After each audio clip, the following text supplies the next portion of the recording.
Hey, good morning. Let's go over today's trade plan.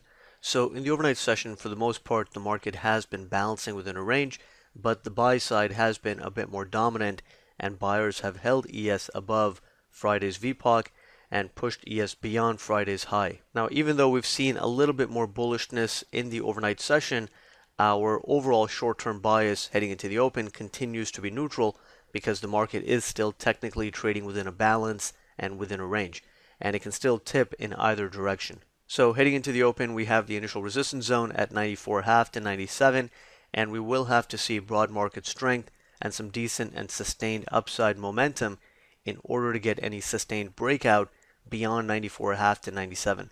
Above that, we have resistance at 99 to 2400, which marks last week's high, and again, we would have to see sustained upside momentum in order to get any meaningful move beyond that zone.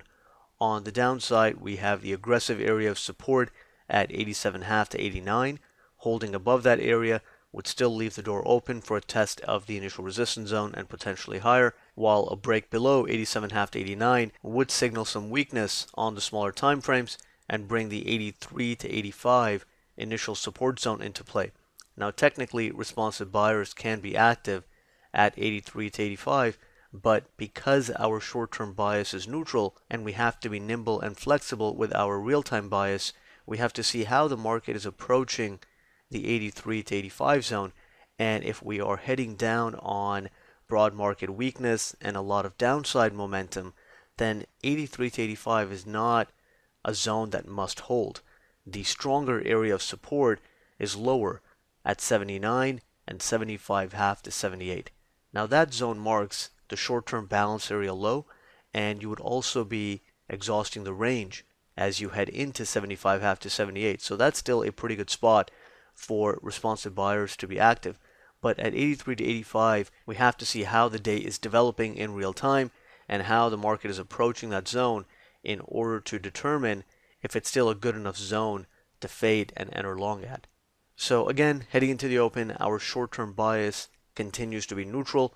We are going to have to be nimble and flexible with our real-time intraday bias. The market can still tip in either direction, and if we're not seeing any strong signs supporting one side or the other, then it's going to be best to stay put and wait for the market to get to a key zone before we initiate a trade. So you don't want to get chopped up in the middle of the range if the market is not showing you clear signs of broad market strength or weakness and sustained momentum one way or the other. But if we do see some strong signs of directional movement via a very strong or very weak advanced decline line and sustained momentum via the NYC tick, then that's the side that we should focus on, but still being aware that the bias is neutral, the market could kind of chop around, so you still want to get relatively good trade location. So those are the main thoughts heading into the open.